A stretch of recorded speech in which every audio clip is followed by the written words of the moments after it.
Welcome into a special Friday edition of New Track Record Podcast. Caleb Hatch, Justin Kinney with you. It is official. As of this recording, we are 100 days out to the 107th running of the Indianapolis 500. Pretty crazy. Let's go. Pretty exciting time as we're getting closer to the start of the 2023 season. We have driver announcements rolling through. But before we get to those Indy 500 driver announcements, we had a couple within the last week since we last talked with you. In fact, I had the special chance to talk with Conor Daly. Now, this was before he qualified for the Daytona 500 Thursday night in duel number 2 after getting, quite honestly, quite lucky. They had car issues early. It was the first time he'd even turned a lap in this car, was in the duel.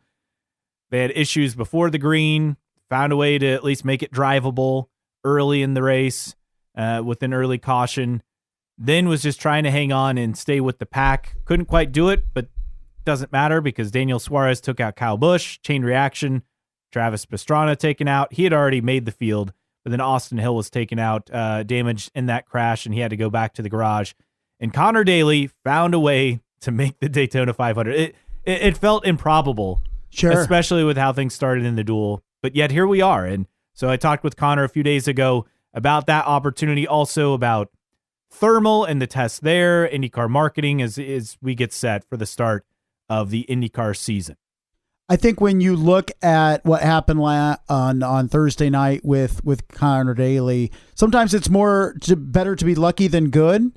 But I thought Conor Daly was good enough in a car that he had not yet been in on track to stay out of trouble, not put a wheel wrong, not spin, and really just play for time and hope something happened. And that's exactly what happened. So credit to Conor Daly. Didn't have to really do it with his drivability per se, but was still needed that to not get involved into something that would completely take him out and ruin his chances. So credit to Daly. Now he'll get a couple days of practice and hopefully feel a little bit more comfortable in the 500 on Sunday. Yeah, we'll see what he can do on Sunday afternoon in the Daytona 500 with TMT. So here's that conversation we had with Conor Daly. Joining us now on the guest line, it is the driver of the number 20 Bitnile Ed Carpenter Racing IndyCar and attempting to qualify in the number 50 Bitnile.com Chevrolet for TMT Racing as part of the Daytona 500 coming up this week. Conor Daly joining us on the guest line. Conor, thanks for taking the time today. Yeah, I appreciate it. Thanks for having me. Now, Conor, first off, let's just backtrack. How did this deal come together? I know it kind of came through just in the last couple of weeks to give you the opportunity to attempt to qualify for the Daytona 500 coming up this Sunday. Honestly, it's kind of a wild story, but our partner, Bitnile.com, they're the ones that are behind all this. I mean, they loved being involved in IndyCar last year, and it's something that they find a lot of benefit being involved in the motorsport community, the motorsport fan base. And we had an opportunity last year to do the Roval race in the NASCAR Cup Series. And so after that race, they were talking about what are the opportunities for this year, 2023. And we kind of went away from Daytona because of the, amount of cars and 2 or 3 people will have to go home. They won't make the race. But we also decided, well, if we have a car ready, why not? Because there is a lot of upside if we do make it, and not really a lot of downside if we don't make it, because we're still doing, 4 with a maximum of maybe 7 Cup races next year or this year. So we all just decided, hey, why not? If we give it a shot and we do make it, the upside is massive. And for me, I mean, I could never say no to an opportunity to potentially do the Daytona 500 and the Indy 500 in the same year. So it's a pretty cool deal to be a part of. You're battling Jimmy Johnson and a couple of others to make the race. How does the process work for fans interested in seeing if you can make the race, and what should people expect? Well, to those folks that are trying to pay attention, I might have to pay attention myself because I don't really know how it's all going to work either. So it's something where 35 cars are guaranteed a spot in the race, and there's 40 starting spots. And at the moment, I believe there are 7 cars that are going for those last 5 spots. And so there's basically going to be 2 people, unless someone else shows up to try to qualify, 2 or 3 people that do not make it. And so we'll have single car qualifying on Wednesday, and that will determine, okay, the 2 fastest cars who are outside of those 35 guaranteed entries, the 2 fastest cars are guaranteed a spot. So that eliminates, 2 potential spots. And then the rest of the spots are all through the dual races. So Thursday night, there's 2 separate races, 60-lap races.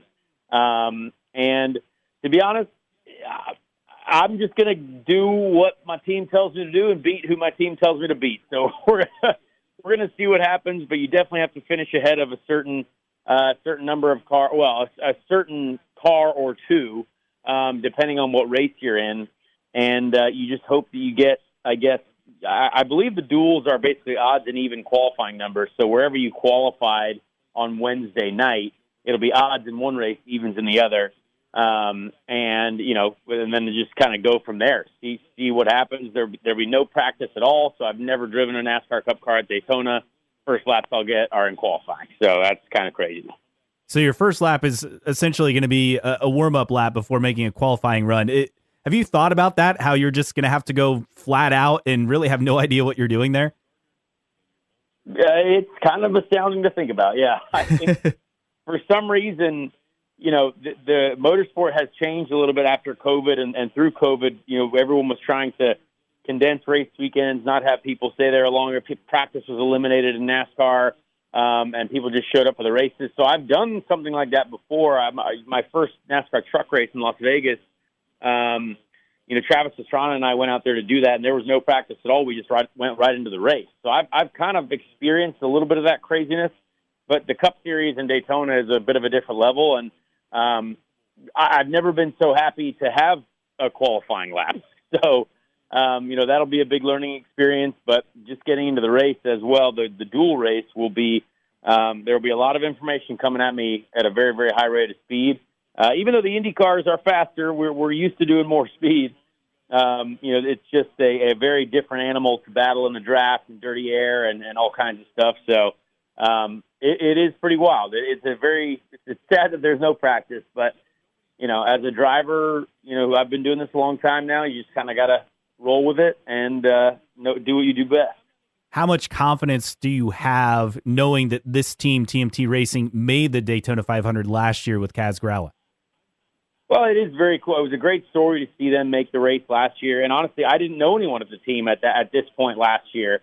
It's a very close operation. Good family there that are behind it. And then obviously Floyd Mayweather being the head name on top of the team is pretty cool as well.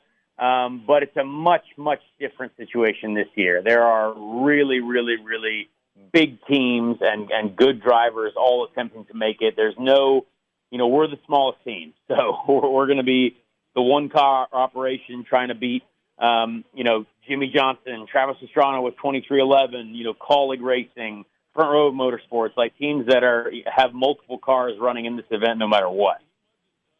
Have you had any or many interactions with Floyd? What's that like? Actually, he FaceTimed me before the first race that we did together as that team last year at the Roval. Super cool to have his support. And honestly, the quote that he had in the press release too when we announced this deal just a couple days ago was awesome. It was something that I might frame in my house. It was very cool to see his the respect that he has for what we're about to try and do down there, and that support is really cool because obviously I was someone who grew up seeing all of his fights and it was impressive to see just how good of an athlete he is and how impressive how impressive of a career he's had. So it's pretty awesome to be associated with him. Did you ever think that roughly, a year and a half ago, a chance business meeting in Las Vegas as part of your 30th birthday would lead to running in the Daytona 500?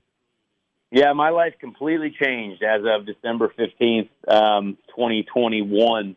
It's pretty wild to think about, but super thankful for it. I mean, we work all of our lives to get the chance to have a competitive, seat in motorsport and to do as many races as I have the opportunity to do. So, for me, it just makes me want to continue to work as hard as I've worked all my life to be here.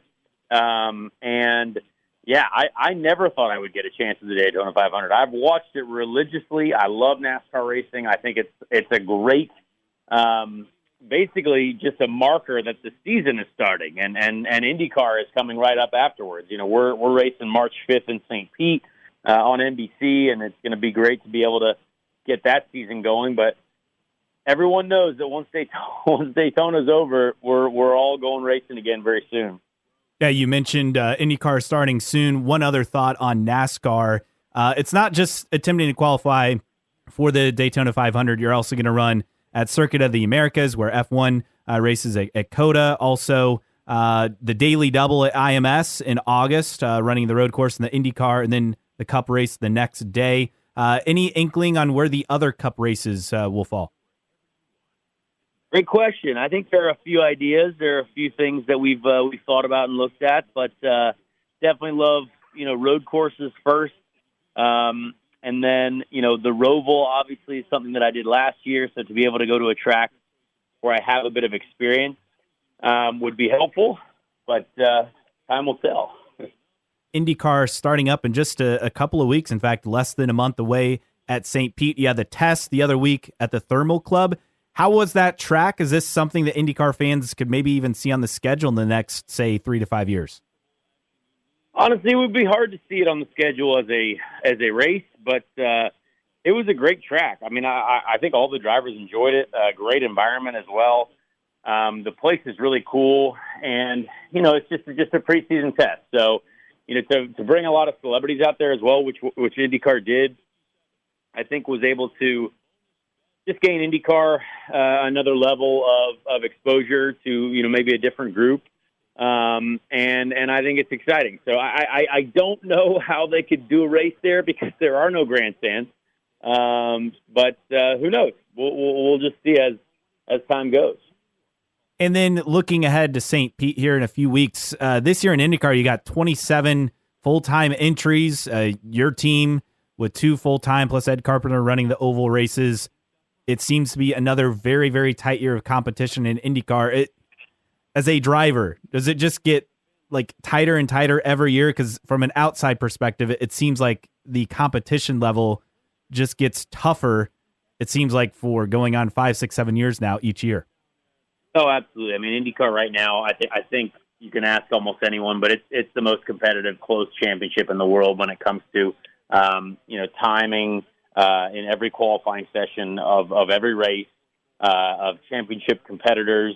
Obviously NASCAR has a different championship system with the playoffs, but, Formula One, there's only 2 people or maybe just one that's going to win that championship after 15 races. So it's an incredible series to be a part of right now. I think we have a lot to be proud of.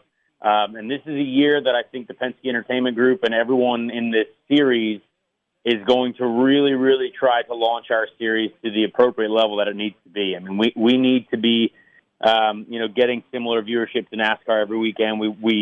There's millions of people that are watching NASCAR every weekend, and why can't we get a few of those folks as well? You know what I mean? If people are appreciating racing, we have great racing in our series. The product is not our problem, and hopefully, this year I think. Everyone at the marketing group in IndyCar and Penske Entertainment have realized that we need to spend a large amount of money just pushing this sport that we love into people's homes and into people's lives. And I think people will love it. So, we'll see what happens, but it's an exciting time to be a part of the IndyCar series. You mentioned the marketing efforts. I know there's an increased push, increased spend in marketing for IndyCar this upcoming season. Have you been made aware of anything kind of behind the scenes as a driver of some cool things that IndyCar is set to roll out this year as part of that?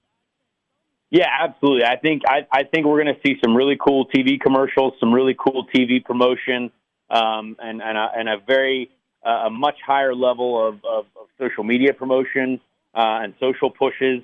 And honestly, just drivers being sent to big markets too. LA, New York,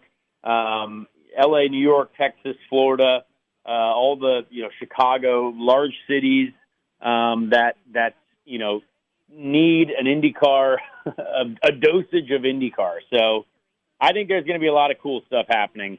Obviously it's easy to talk about it, and until we see it get done, that's what matters. But also our TV show, honestly. We have a TV show now, like F1's Drive to Survive, like NASCAR's Race for the Championship on USA. Like we have a show coming on the CW network and Vice that is going to be accessible by over 420 million people worldwide. If you have the Vice app, if you have a connection to the internet, like, you're going to be able to have access to this show. So it's something that we're really excited about. The director for it is awesome. We've already started filming over the last couple of weeks.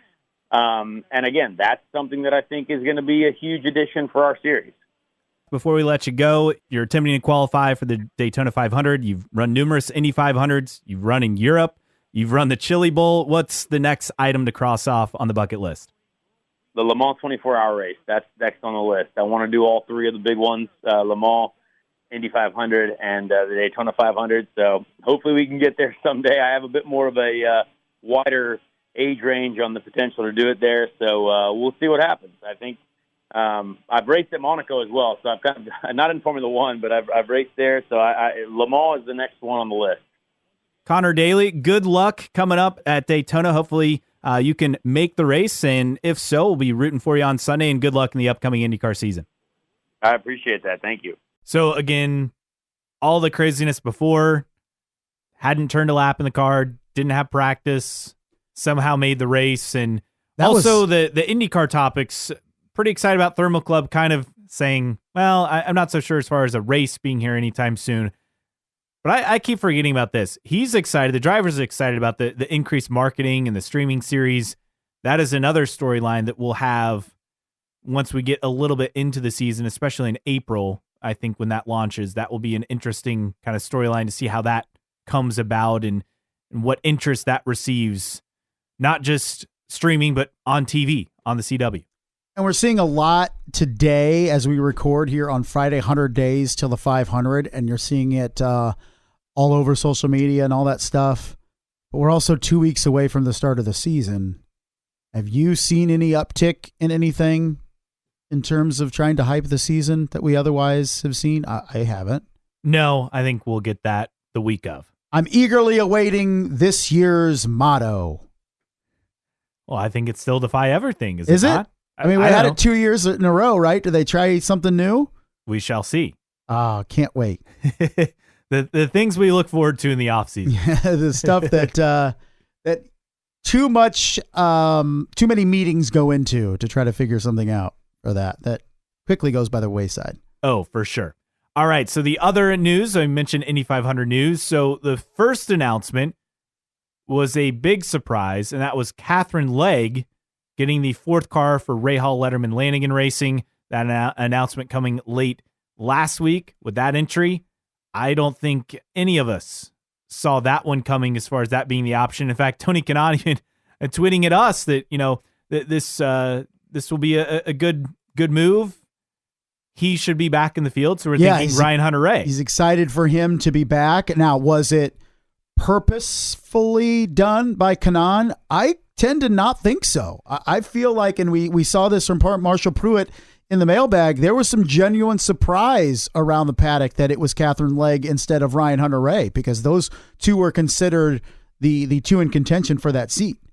Yes, I think that was a bit of a surprise to some people. Now, this was the kind of surprise return entry that he was referencing in the mailbag a few weeks ago. But here we are. We have 32 car and driver combinations set. The 33rd entry, we'll give you a hint on that a bit later on as who it could be in the show. But massive surprise. I don't think anyone expected this. She will be back the Indy 500 for the first time since a decade, right? 2013. So one of my friends texted me, this is wild. So her Indy 500 career stats. So she was in Champ Car, in 06 and 07, so not in the Indy 500. Then IndyCar in 2012 and 2013, now 2023. But in both Indy 500 she ran, she finished higher than Joseph Newgarden. In 2012, she was 22nd. Joseph was 25th. 2013, she was 26th. Joseph was 28th. Remember, that was early in his young career. Yes, it was, but impressive nonetheless for Katherine Legge. Cool to see her in the field. I've said this before. It doesn't impact me to have a woman in the field. It's not like a check mark. I almost, to me, it's like, I like diversity regardless of where it comes from. I think when you make something a big deal, it continues to be a big deal, kind of. You know what I mean? Like, have we moved past that being a thing? It should be common, right? So for Katherine Legge to be in the race, to me, is another driver. It's not a woman being in the field. And for me, it's a cool opportunity for Katherine Legge after a decade out of the seat. She was able to put the funding together from what it sounds like, and Ryan Hunter-Reay wasn't. And some people will clamor for Ryan Hunter-Reay, and he should be in that seat, but also there's plenty of people excited that Katherine Legge has that opportunity once again. So it's cool to see her back. Unfortunately, we won't see Ryan Hunter-Reay, but it doesn't really bother me that she got it over him. Yeah, like it's all about putting together the package. Convincing the right people, right? Yes. Is it maybe disappointing it's not Ryan Hunter-Reay? Well, yeah, you'd love to see another Indy 500 winner in the field. That's just the nature of it. Yeah. But he still has his opportunities. Also, he seems to be very particular in what rides he would even pursue to begin with. And Makes sense. And yes, you've won the race. You don't want to be given an opportunity where you feel like you're not even going to have a chance to do anything. But that is his choice, and he has not been in the race since 2021, and that's where it stands. Now, is there a potential seat left for him? Maybe. I'd be surprised. But Katherine Legge, she'll drive the number 44 Honda.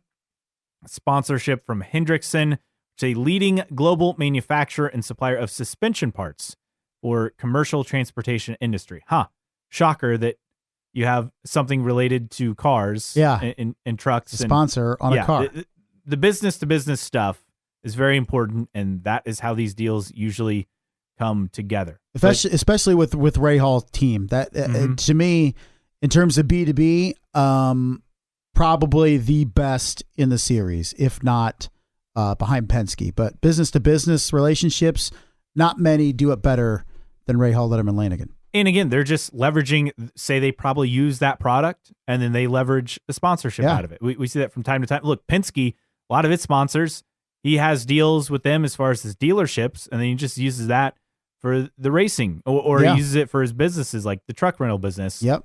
And uses it for that. So they find a way to get it working. Remember last year, she was really close on getting a ride with Rahal, and it just didn't come together at the last minute. And it sounds like everything she was able to put together for last year, she was able to then get for this year plus some, and it put it over the top. And I can imagine being that close last year with Rahal helped this deal come together for Legge. So good to see.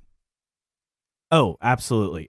Meanwhile, the other bit of Indy 500 news, I don't know if this is a huge shock, but when he said there'd be a special announcement coming involving an Indy 500 winner, we got that news earlier in the week. Tony Kanaan, this will be his last Indy 500. I know that we've kind of gone through this before with his last lap. That was in 2020.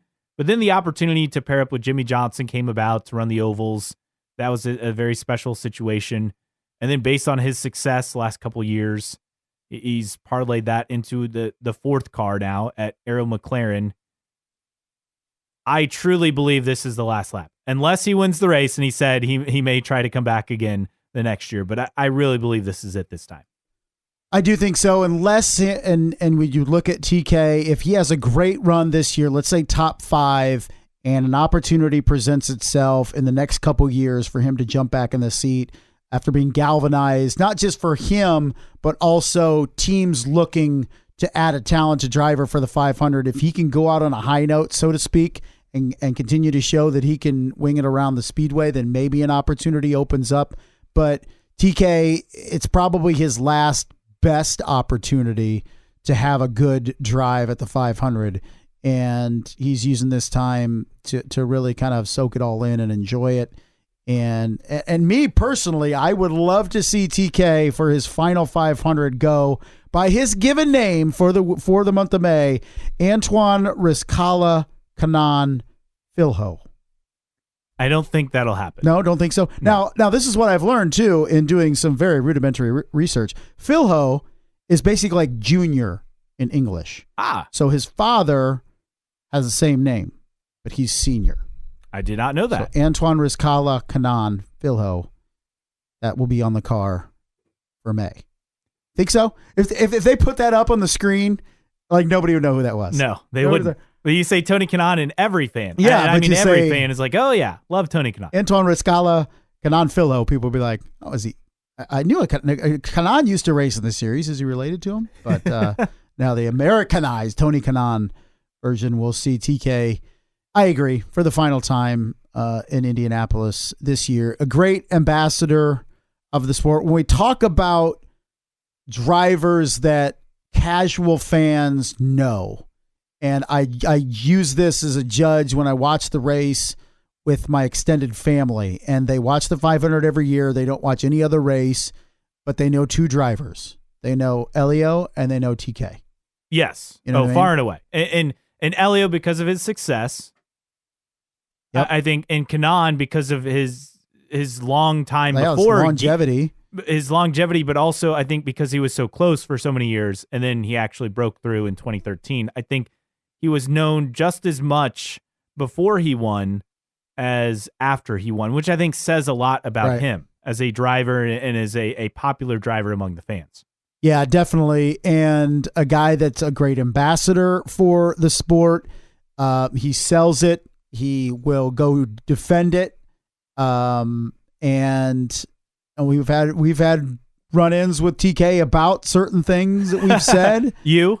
Me in particular, but even then, in terms of the positivity of the series and all that stuff, but just basically pushing the sport forward in a way that few drivers do, in terms of going to the bat for the series and really trying to get it out there. And you hope too that as we look at it now, that pipeline to Brazil largely drying up. For a long time, it was really the hotbed of South America for IndyCar. It was Brazilian drivers that were coming into the series, and now we're seeing another one bow out with TK, and so that avenue, that pipeline continues to drive up. Hopefully, TK can have an impact on maybe that next generation of drivers finding their way into the sport from Brazil. It's an interesting point because it's Kanaan, it's Elio, and really that's about it, especially these last few years. Young guys have come and gone, like Matheus Leis, for example, Kanaan's teammate at Floyd a couple years back. Didn't really pan out. But there was that era where Ayrton Senna, was a hero to everyone in Brazil. Yeah. And he had his success in F1 before his career came to an end far too quickly. And then you had so many different drivers, the Fittipaldis, the Tony Kanaans, the Elio Castroneves, Rahul Borsell, Gilles de Ferran. I mean, there are so many great drivers coming over from Brazil, and that pipeline, unfortunately, has dried up in recent years. So, and part of it is if you don't have a guy in F1, obviously it kind of hurts the interest nationally, even though they do have the F1 race still. But you don't have an IndyCar race down there, no, which definitely doesn't help. No, it does not. But yeah, I think Matheus Leis was the most recent Brazilian outside of the top two to be in the series. I think Ana Beatriz, Mariel Marias. Yeah, it's been a while. It's been a minute. Pietro Fittipaldi, I guess, ran a couple of races, so he would have been the other guy. That's true. And he almost came to IndyCar this offseason. True. But I still think he lands in IndyCar the full-time ride at some point in his career. I do too. I think he's trying to see if he can break through for a full season in F1. If not, eventually I think he'll come back and want to race, right? Racers want to race. And I think being a reserve driver, yeah, you're getting paid, but you're not really getting a whole lot beyond just some testing days. Yeah, absolutely. So Tony Kanaan, kudos, great career, great ambassador of the sport, an Iron Man literally and on the track. one of the best drivers of his generation.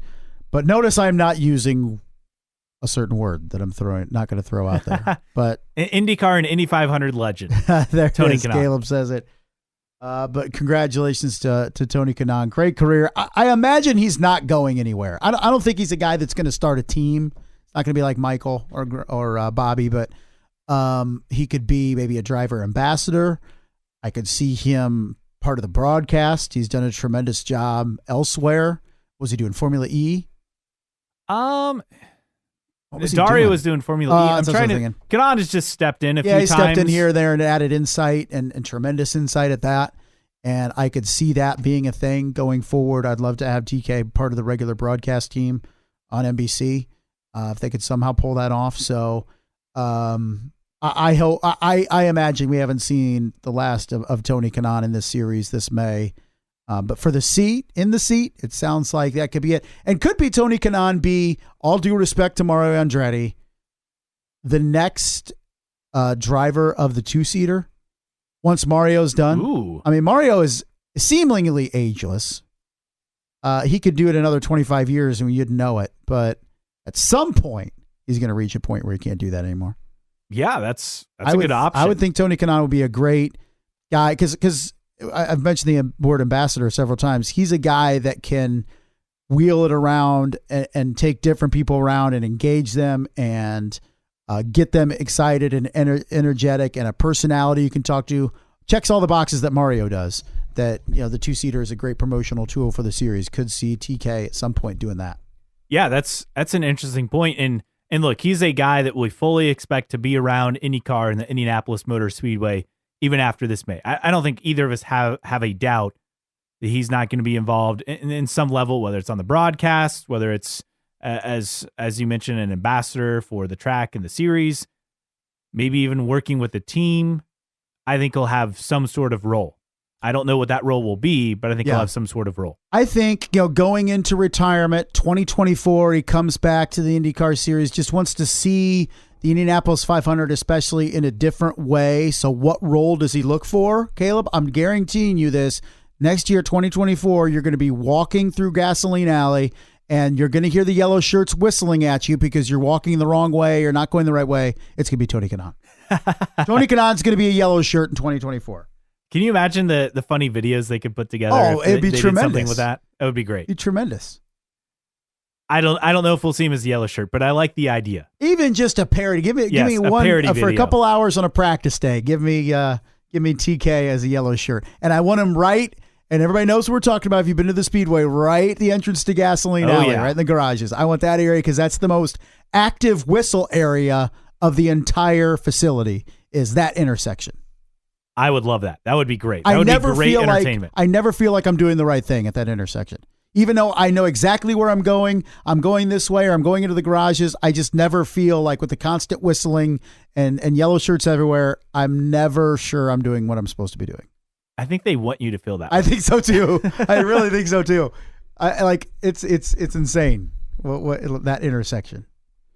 So that's a look at the headlines over the course of the past week. If you have more, you want to interact with us, you can find us at newtrackrecordpodcast.com. While you're there, sign up for the email list. You'll never miss an episode or any special announcements that we make. That is free to subscribe. Also, we have the store, stickers and T-shirts for sale. Someone bought a T-shirt the other week, so props to them for that. Stickers going out as well as we get ready for the start of the IndyCar season. You can reach us on social media. Our Twitter handle is IndyCar Podcast. Our Instagram handle is IndyCar Podcast. On Facebook, it's New Track Record. You can email us, newtrackrecordpodcast@gmail.com. And also support us via Patreon, patreon.com/newtrackrecord. Thanks to Xavier, Rob, Stitch, and others for their support of the podcast. We appreciate Stitch it. Jumping on board? Yeah, Stitch has jumped on board. So thanks to everyone for their support. Again, as little as $1 a month. That's all it takes to be a supporter. You can cancel anytime. So we appreciate your support, though, for those of you who are giving on Patreon. And I mentioned email. And, of course, your favorite podcasting platform. You can follow us for free. Apple, Spotify, Google, Amazon Music, whatever podcasting platform that fits your fancy. You can always listen in each week for free. Okay, mailbag time. We actually have a decent amount of content this week via the mailbag. First off, from I Am Analog, I think we mentioned the Marlins the other week. As I Am Analog, Rob Duvall says, as one of the dozens of Marlins fans, I completely agree. Though if I did still live in Florida, I would be one of the sickos who would get season tickets. The team will be amazing this year. Saying that sarcastically, of course. That was talking about Homestead. Yes, yeah. Just being so far out from the facility. So that is true. Also, this from Demise 90 Racing, Dakota Price. In terms of TSN picking up the Canadian coverage, this is a good thing. They've been covering NASCAR up here since the 80s and have been exclusive since I can remember. There is a reason those rights have not changed hands. So that sounds positive for our Canadian fans up north. I hope it stays that way. I hope things get better and they just get some consistency, because that seems to be an ongoing issue. And it seems like the series, at the very least, has come a long way in the last couple of years in terms of network rights up in Canada, because it was a dumpster there for a while. Yeah, remember when they're like, oh, yeah, it's great. There's the streaming option, and it costs like $1 million to stream every race. Yeah. I mean, that is not what we want. That is not what we want to see. It takes two to tango, so we blame IndyCar for these ills, but at the same time, TSN needs to have an interest in IndyCar to want to broadcast it. So that's good to see as well, is especially when we look at a series that has 1-2 Canadian drivers, just one. So we have Devlin DeFrancesco. He's it. It was Dalton Kellett for a while, right? Yeah, and then Dalton Kellett, but he's not. And yeah, that is it. Yeah, so DeFrancesco in just one race. So hopefully we can have an uptick in Canadian drivers and maybe add another Canadian race at some point. But I think getting more viewers and having more stability in the Great White North is key to that. So good job for both IndyCar and TSN figuring out a deal. This from Poet Shevchenko. Your mention of IndyCar Deep Throat's rumor reminds me that some of the biggest deals still happen because of personal connections and face-to-face deals instead of strictly business incentives. That talking about Rahal in talks with BMW and the possibility of kind of expanding that relationship beyond just the sports car side. Still some good old-fashioned who you know, right? Right? Always about that. Always comes down to that. Always networking. Okay, so we have 32 car and driver combos for the Indy 500. Who will make 33? You said scanning list of random split era drivers of the week. I'm going to go with J.R. Hildebrand. I know he's worked with Brian Reinbold in the past. We'll see. Poet Shevchenko says Mark Plord, of course. Yeah, the legend that is Mark Plord. NK Harden, is Buddy Lazier still running a car in order to prepare it for Flynn Lazier, or did that storyline finally die? I'm guessing that went away just because of, one, Bob Lazier passed away a couple years ago. Yeah. The ski resorts is like a family business. Yeah, and they were struggling. And then, the pandemic certainly didn't help with that. So I would say that's kind of gone away. Stealth Wave says, Stealth 1014 says, J.R. Hildebrand still listed as an AJ Foyt racing driver. Maybe on the website, but they don't update that until... as much as they should. Yes, Correct. Tudor Indy, amazing to have 32 entries in early February. That is true. You got to think about that. Very true. CC Smith, 1989. Lundqvist to DRR second car with Maserati. I like that idea. I would love to see Lundqvist get a shot. We've heard him supposedly getting a test soon, but that's kind of where that stands as far as the Katherine Legge news. A couple of replies. Arkall, this is great. Glad to see her back. Also, Poet Shevchenko, I saw Legge race once at the ALMS race at Lime Rock, driving the Delta Wing. First race I ever went to. I totally forgot about that. Forgot she was in the Delta Wing. That's wild. That is absolutely wild. You're throwing it back to the Delta Wing. This from BK Hickey. I'm more excited to know who, hopefully not if, will make up cars 34 and greater. Bump day. I don't think. Here's the thing. Here's the pushback with 32. It's phenomenal to have 32 in mid-February, but there's not a lot of additional prospects out there. That's the thing. So we're not at 32 with another 6 possible. I think we're at number 32 with another Two max. possible, maybe just one. So that's the thing. I don't think there's a lot of additional entries out there that haven't been announced from everything we're hearing. I think you're looking at getting to 33, and then if you're lucky, have one more. Like if the stars aligned and something tremendous happened, you get to 35. I just don't see it though. I don't. I mean, we know Brian Reinbold will make 33 with that second entry. After that, Coyne didn't run a third car last year, for example. Foyt is kind of stepped back from wanting to run a third car unless they're going to get the Penske special funding, right? Yeah. So that's another thing with it. I just think it's a situation where we'll only see more than 33 if there is a special entry, like say a Jimmy Johnson wanting to come over, right, or if IndyCar wants there to be 34. Yeah, and it's all about the engine leases too. Who wants to play? And I think both OEMs have an extra engine that they would somehow create a team for if the right opportunity came along. But I think you're seeing lack of interest from other properties to try to get in because they know the limitations of the engine situation, because they know that, and maybe their sponsors too, is if you try to make the race and don't, just how devastating that can be.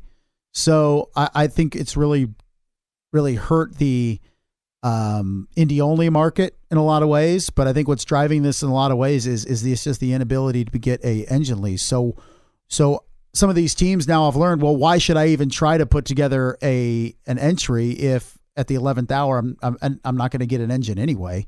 I'm going to find out in March that there's not an engine available. And Honda's already cut off their engines at 17 now, unless there's a special, aka Jimmy Johnson, wanting to run the 500 entry. And I don't see Chevy having more entries than Honda. No. So they would have 17 max. Yes. So you're looking at 34, and then the age old argument of if you have 34, just start 34. But they'll probably bump one. I don't think we'll have 34. I guess I think we have 33. The downside of having a 27 car full time field is that that weeds out some of these opportunities for extra cars just for the Indy 500. Yeah, absolutely. And the conventional wisdom is, we get a third OEM and then all of a sudden there's 40 entries. I don't know. I think when you add, if and when in our lifetimes you ever add a third OEM, is Honda and Chevy look at it and go, oh, thank God, now we don't have to have 16 or 17. Now we can drop down to 10 or 11. I would say 12, but yeah. You think 12? I could see that, but it's not all of a sudden going to jump when you add a third OEM at some point, maybe 2050, that it's going to have 40 entries. I think maybe you get to 36 entries, and maybe a good number is 12, like Caleb said. But I think you're going to see more of the existing OEMs going, sweet, now we can save some money, because they still lose six-figure money on each engine deal. Yeah, that's a lot of money to lose. A lot of cash. I don't know how else to say it. That's a lot of money going down the drain on a program that is, if you're winning races, it looks good, but you still have to justify it to the boardrooms in the company, and that's the tricky part with these operations. Especially when you're like, okay, so we're in the race? Well, not necessarily. We have to qualify for the race. You mean I have to spend all this money and we're not even guaranteed in the race? No. Well, hell no then. Yeah, that's a pretty hard sell. Yes. And that's why Chevy and Honda are so tight with these extra leases at the end, because correct, you don't want to waste an engine lease. I get it. Yeah, you're wasting money and resources for a program that doesn't have a chance to win the race or to make the race. So Chipotle has a deal with Haas F1, and I tweeted a competitive team costs extra, like how guacamole costs extra. Yep. Chris in the 6 says, maybe now they'll have the fire coming out their rear that they have been lacking the past few years. Well said. Poet Shevchenko, fitting partnership because Haas is an American team, about as American as Chipotle Mexican food is Mexican. Yeah. I do like both of them, but I can't pass on that joke. Yeah, it's not Mexican food. I don't know what it is. It's not Mexican food, though. It's certainly not that. It's good, but it's not Mexican food. No. And then we also had an entry via email at newtrackrecordpodcast@gmail.com. So, and forgot to get to this last week. So my apologies to our listener on that one. But this coming in from Don saying about IndyCar messaging and outreach. So I've been an IndyCar fan since the 1960s and consider myself about as hardcore IndyCar as it gets. But just a few weeks ago, I learned that the NTT IndyCar Series YouTube site runs live classic rewinds of old races every Friday evening. It appears as if they've been doing it for a while. These rewinds sound like a good opportunity to do some bench racing and race reminiscing, but many of these rewinds are watched by less than 100 viewers, some way less. There's no mention of these airings on IndyCar.com and nothing from social media. It's just another example of IndyCar's inept outreach. They used to. They used to do social media posts for those. Yeah.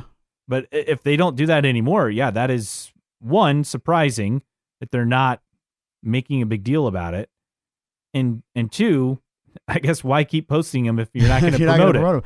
I think what would be cool is have rewatch parties, online rewatch parties with those, and IndyCar could put those together, and you could get back notable drivers from that race or young guys. You could get Graham to talk about a special Bobby win or something, or have both of them on, or a longtime driver coming back to talk about it, or a random split era driver of the week as a guest that we could pick to have on some of these races. Like, I think that would be cool for the off season. Is IndyCar once a week or maybe even once every 2 weeks has an IndyCar race rewatch, and it's kind of like a program that they put together with comments and stuff from guests, and fans can tweet in or text in or live stream in, whatever, and kind of build it into an event. I think that'd be a good idea. Yeah, it's a way, especially like a watch party, maybe do like one special event, in off season. This is just a way to get people involved, whether it's just, someone sitting in a studio with a driver and someone kind of interviewing and going back and forth on moments in the race where they talk about different things that were happening. Yeah, and you can tweet questions, or if there's a live feed of some sort and interaction with fans and questions and all that stuff. I think that'd be a good idea, off-season idea. I mean, even do that, for example, the previous Indy 500 is a way to like build buzz going into May. True. I don't know. I'm just thinking of ideas here. There's no bad idea, right? Yeah, you see them all the time. Movie commentaries, right, with actors and producers and directors and stuff. Why can't they do some race commentaries like that? Yeah, that'd be fun. They people would check that out. Yeah, they own the rights. Yeah. And I'm sure a fair amount of drivers, former and current, would be welcome to, they'd love to be able to do something like that. It just seems like something like that would be pretty cool for the off season. Once a week, once every 2 weeks. Yeah, definitely an off season thing, and definitely something that, if you make it limited but consistent enough, it's a way to keep people interested. Yeah, I think a couple times a month in the off season would be a good. Even once a month in the off season. Yeah, it just you can't do it every week and then it becomes watered down and you're scrambling and stuff like that. It needs to be a dedicated, good, solid production, live production. And if that takes a whole month to do one or a couple weeks, then you do it. But I think that'd be a good idea. I like it. Okay, that wraps up the mailbag for this week. Time to move to news and notes. IndyCar had testing at Sebring the other day. If you want to look into testing times, feel free. Yeah, it's not our thing. The key takeaways, though, Felipe Nasr tested with Penske in that test. And Nick Cassidy tested with Ganassi for that test as well. So that's a look at some of the interesting options there. Very much continuing the hunt to replace Alex Palou, I feel. Yes. Plus, Chevy did their initial on-track test with the hybrid in their engine. I know they were kind of up and down early on at Sebring, but this is their first outing, so it's not going to be about being consistent or fast. It's just working through all the kinks. But good that they're already working on it. Yeah, seemed like it went relatively successful. There were no major issues from what we've read. That's good. No. St. Pete, the track build is underway. I would hope so. 2 weeks out. Yeah, I would hope so as well. This rumor was interesting. So the race posted this. McLaren and Honda made contact about a F1 reunion for 2026. You got to remember how big of a disaster it was just a few years ago. But with that, McLaren and IndyCar could also go to Honda, which would be a huge shift because they're a Chevy team. That'd be wild in the sense that I can't figure out Honda in Formula One. They were going to leave, then they're not. Now they're getting more heavily involved, now potentially having a relationship with McLaren after the disaster that was. I can't figure out Honda, what they're doing. As long as they're a constant in IndyCar, that's all I care about. Yeah, that is true. So that's one of the rumors there. Also, Detroit. That venue will allow free and open viewing around 50% of the track. In fact, they have special debris fences for fans to be able to see, but also keep them safe. So not like your typical fencing. They have these special GeoBrug Motorsport, the first debris fence homologated to FIA standards. So we'll see how that plays out. I plan to go to Detroit coming up this season. We'll see how that works.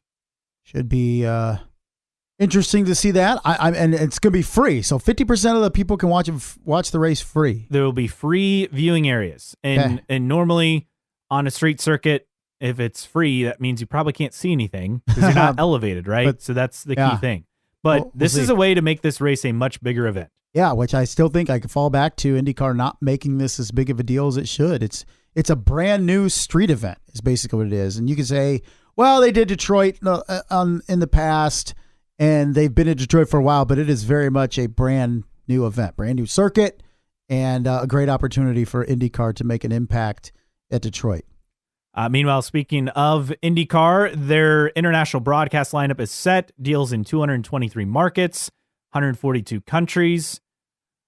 They have the new deal with TSN, deals with ESPN in Latin America, Sky for Europe, New Zealand, Canal Plus in France, Stan Sport in Australia, Movistar in Spain. I'm not sure how to say this. Garora in Japan, Ziggo Sport in the Netherlands, Viaplay in the Nordics, getting to a couple of new markets. So good for that. They'll be shown in Turkey and the Czech and Slovak republics for the first time this year as well. Oh, that's fun. It's good. More markets, the better around the world, right? Yes. Indy 500 ticket unveiled as well a week ago with Marcus Ericsson. That was at the Indy Fuel hockey game. They did that unveiling. And Pareto Autosport. So wondering kind of what's the update for the final Indy 500 seat. So Pareto is searching for a new partner. They will not be with Ed Carpenter Racing this year. Beth Pareto telling Racer.com that they'd love to do the Indy 500 again. They're having great results on the commercial side, so that's not the limitation. But really no kind of answer as far as the team, the race or races they will participate in. She was with Simona Di Silvestro in the Swiss Alps recently. So I would think that would be the driver once again. Yes, I think that would be the driver once again, but not really an update. Meanwhile, Marshall Pruitt in the mailbag said that as far as a potential option for the 33rd entry, R.C. Enerson could be back as far as the 33rd entry for this year's Indy 500. His name is often spoken in conjunction with it, talking about the second Brian Reinbold Racing entry. Also, barring a big-name driver wanting to do the race like Jimmy Johnson, Pruitt says Honda's done with leases at 17. That leaves Chevy to pick up any additional entries. Chevy's at 16, so if a third from Foyt or deal from someone to run a car for Pareto, that would kind of be the only other option. I feel as if when we look at it, Pareto just doesn't seem like to have an avenue this year, does it? And RJ Enerson, we know he has money. We know he has funding. So it sounds like the guy in the driver's seat for that 33rd spot. I would say so, and I'd be surprised if we have any bumping, as we mentioned earlier. Also, meanwhile, Mike Tirico, Danica Patrick will be back. This just announced for coverage for the Indy 500. It'll be Lee Diffie, Townsend Bell, and Hinchtown in the booth for the race. Okay. So no changes. That's good. No changes. I like Tirico and I like Danica. I don't think any changes are needed. No, I don't think so. I think it's a fine crew. I like Danica as the analyst, and Tirico does a great job in whatever he does. So you would think he knows racing inside and out. He knows what to say, when to say it, but not stretch too far and let the people that know more talk. And that's what he's supposed to do. He does a great job. All right, time for our random split air driver of the week. All right, we're going to go to kart. We're going to go to, what is this? The first year of kart, I do believe, was 1996, correct? And we're going with... first year of the split era. Well, yes, the split era, which is, of course, we're relegated to that. We're going with, from Sweden, Fredrik Ekblom. Who? All right, that's my goal every week is continue to come up with guys that we can throw out there that you have no idea who they are. This guy raced... just one race in 1996, excuse me. He raced 3 seasons total in kart, 94 and 95, and then 96 was his year with Walker Racing in kart. So he did Laguna Seca in 95 with Foyt. That was his one race. And then with McCormack in 94 at Detroit and finished 15th, and raced in kart at the illustrious US 500. Yes, the one-off entry for the US 500. Yes, and finished 25th in that race. So looking through Fredrik Ekblom's career, after his early career in single-seaters, switched to touring cars, won multiple titles in his native Swedish Touring Car Championship, and later in the Racing Elite League. But a guy that...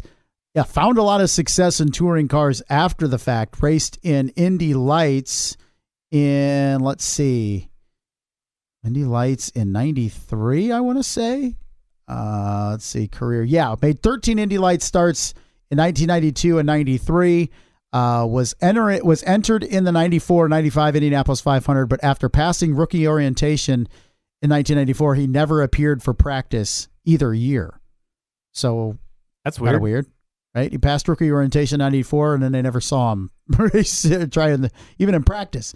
So, but did 3 races over the course of 3 years, including 1996 with Walker Racing, US 500 start, 25th overall. Did some Le Mans in the late 90s, but again, 3 races: Detroit 94, Laguna Seca in 95, Walker Racing in 96, the first year of the split era in kart. Fredrik Ekblom, this week's random split era driver of the week. So I'm looking to see, as far as Ekblom, he passed rookie orientation, but didn't make an attempt at. That is really, really weird. There's a story there, and I want to know about it. Yes, I do as well. So I'm looking to kind of see if there's any information on this in their Wikipedia page as far as the race team focuses on their time in the IRL. Do they even have a driver in the Indy 500 that year? I mean, they had Pancho Carter, who failed to qualify, Ekblom, who failed to qualify, and Stefan Gregoire, who failed to qualify as well. But they just... This is back when you have dozens of... Yeah, they didn't even try. That's what's weird, is there's no listed reason as to why they weren't in the race. So that is fascinating. Mysterious. We must find out more. Absolutely. Well, that is this week's random split era driver of the week. If you have any further information on that, please let us know. We'd love to talk about it on the show, which, again, didn't mention this earlier, but no show next week. I'll be out of state in Colorado for a week, but we'll be back the week after because it will be race week for IndyCar. Yes, it will. So we'll be back with our 2023 IndyCar season preview coming up in 2 weeks as the calendar turns to March and we get ready for the Firestone Grand Prix of St. Petersburg. For Justin Kinney, I'm Caleb Hatch. Thanks for joining us on another edition of New Track Record Podcast.